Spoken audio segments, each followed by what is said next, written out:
పెళ్ళైనా పండగైనా వేడుక ఏదైనా పట్టుచీరల ప్రత్యేక వేదిక Varahi silks. Reliance group chairman Anil Ambani మరో వివాదంలో చిక్కుకున్నారు.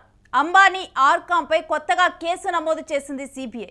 2013-17 మధ్య కాలంలో తమకు 2,000 కోట్ల నష్టం కలిగించారంటూ అంబానీపై సిబిఐకి ఫిర్యాదు చేశారు బ్యాంక్ ఆఫ్ బరోడా. అనిల్ అంబానీ ఇల్లు ఆర్కామ్ ఆఫీసులో సిబిఐ సోదాలు నిర్వహించింది. ఇక బ్యాంకు నుంచి పొందిన లోన్స్ను రిలయన్స్ కమ్యూనికేషన్స్ కోసం దుర్వినియోగం చేసిందంటూ bank of Baroda ఆరోపిస్తుంది.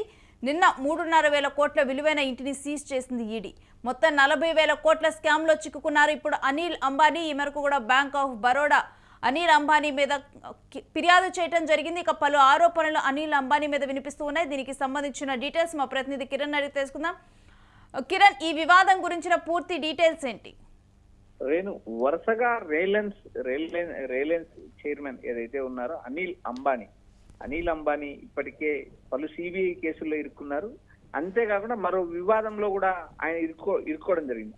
Ambani RCom company పైన కొత్తగా సిబిఐ మరో కేసు నమోదు చేసింది. నేడు సిబిఐ విచారణ కూడా అనిల్ అంబానీ హాజరయ్యారు. అయితే ఆయన గతంలో కూడా నేను దేశం నుంచి ఎక్కడికి పారిపోను, అందుబాటులోనే ఉంటాను, ఏదైతే సిబిఐ కేసులకు సహకరిస్తానంటూ ఆయన గతంలో ప్రకటించడం జరిగింది. అయితే 2013-2017 మధ్య కాలంలో దాదాపు తమకు 2,000 కోట్ల నష్టం కలిగించారంటూ ఇప్పటికే బ్యాంక్ ఆఫ్ బరోడా అనిల్ అంబానీపై ఫిర్యాదు చేసింది. ఆ ఫిర్యాదు నేపథ్యంలో భాగంగా నేడు సిబిఐ అధికారులు అనిల్ అంబానీ ఇంటిని ఆర్కామ్ ఆఫీసును కూడా తనిఖీ చేశారు. అందులో ఉన్న కీలకమైన డాక్యుమెంట్లు స్వాధీనం చేసుకున్నారు. వాటిపైన విచారణ కూడా కీలక విషయాలు సిబిఐ కనుగొన్నట్టు మనకు సమాచారం అందుతుంది. ఇక్కడ ప్రధానంగా బ్యాంకు నుంచి పొందిన లోన్స్ ను రిలయన్స్ కమ్యూనికేషన్ దుర్వినియోగం చేసిందంటూ బ్యాంక్ ఆఫ్ బరోడా ఇప్పటికే ఆరోపిస్తుంది. నిన్న జరిగిన సీజ్ వ్యవహారాలు చూస్తే ఒకసారి ఏకంగా 3,700 కోట్ల విలువైన అనిల్ అంబానీ ఇంటిని కూడా నిన్ను ఈడీ అధికారులు సీజ్ చేయడం జరిగింది. మరోపక్క మొత్తం స్కామ్ లో దాదాపు 40,000 కోట్ల స్కామ్ లో అనిల్ అంబానీ ఇరుక్కున్నారనే ఒక ప్రచారం. మరోపక్క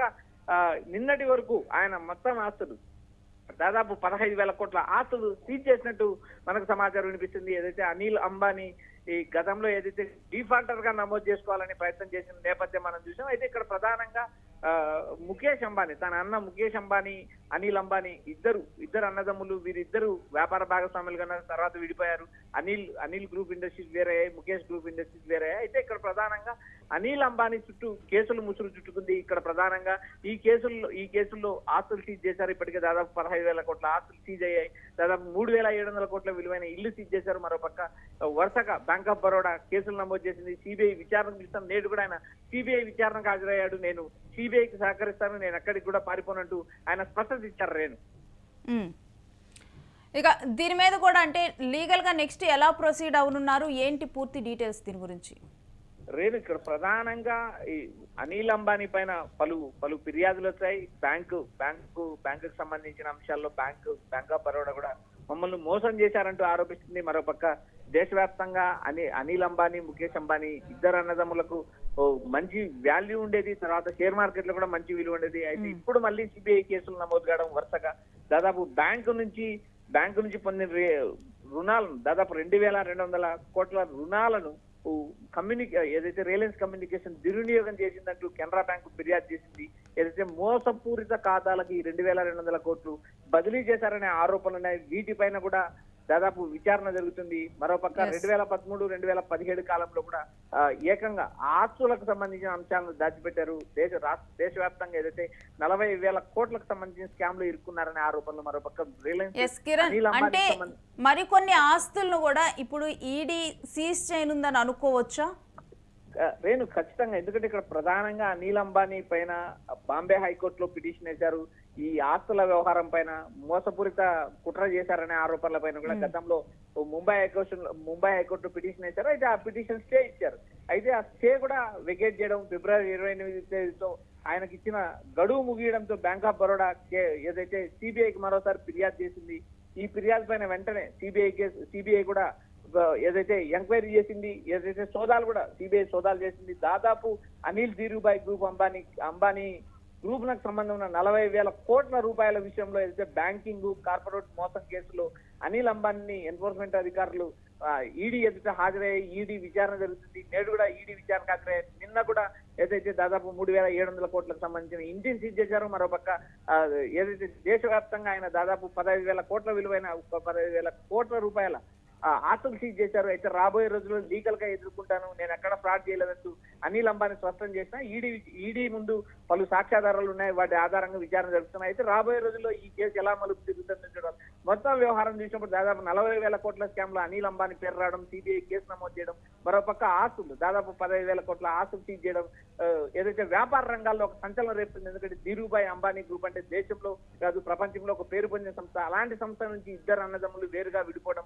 అటు ముఖేష్ అంబానీ ఇటు అనిల్ అంబానీ పైన వరుసగా ఏదైతే తన ఆస్తులకు సంబంధించిన ఇష్యూలు, తర్వాత తాను డిఫాల్టర్ గా నమోదు చేసుకోవడం, తర్వాత జరిగిన వరుస పరిణామాలు ఏదైతే 15,000 కోట్ల ఆస్తులు సీజ్ కావడం, తర్వాత 40,000 కోట్ల మోసం కుంభకోణంలో ఇరుకోవడం, బ్యాంకులకు సంబంధించిన కేసులు లీగల్ గా చుట్టుకోవడంతో ఈ వ్యవహారం ఎటు మలుపు తిరుగుతుందో రాబోయే రోజులు చూడాలి. ప్రస్తుతానికైతే ఆయన ఈడీ విచారణకు హాజరయ్యారు. ఈడీ విచారణ తర్వాత ఆయన వ్యాఖ్యానిస్తారో వేచి చూడాలి. Renu right, stay with us Kiran, మీ దగ్గర నుంచి మరిన్ని అప్డేట్స్ తీసుకుంటాం. ఇక అతి సంపన్నుల్లో ఒకళ్ళైనటువంటి అనిల్ అంబానీ ఇప్పుడు అంబానీపై సిబిఐ కేసు నమోదవటం కూడా సంచలనంగా మారిందని చెప్పాలి. 2,000 కోట్లు భారీ నష్టం కలిగించారంటూ కూడా బ్యాంక్ ఆఫ్ బరోడా ఫిర్యాదు చేయడం జరిగింది. ఇక ఈ మేరకు కూడా ఇప్పుడు అనిల్ అంబానీ ఇంట్లో సోదాలు నిర్వహించింది. ఆర్కామ్ ఆఫీసుల్లో సిబిఐ సోదాలు కొనసాగాయి. బ్యాంకు నుంచి పొందినటువంటి లోన్స్ను రిలయన్స్ కమ్యూనికేషన్ దుర్వినియోగం చేసింది అని బ్యాంక్ ఆఫ్ బరోడా దీని మీద ప్రధాన ఆరోపణ చేసింది. దీనివల్ల కూడా 2,500 కోట్లు తమకి నష్టం కలిగిందంటూ బ్యాంక్ ఆఫ్ బరోడా ఆరోపిస్తుంది.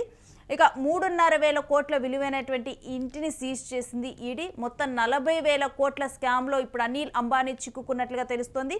ఇక ఈ మేరకు కూడా ఇప్పుడు అతి సంపన్నులమైనటువంటి వ్యక్తి ఇటువంటి స్కామ్లో చిక్కుకోవటం కూడా ఇప్పుడు సంచలనంగా మారింది ఈ విషయం మీద. ఇక ఇది అంటే మరిన్ని ఆస్తులు కూడా సీజ్ చేయనున్నారు అంటూ కూడా దీని మీద సమాచారం అందుతోంది.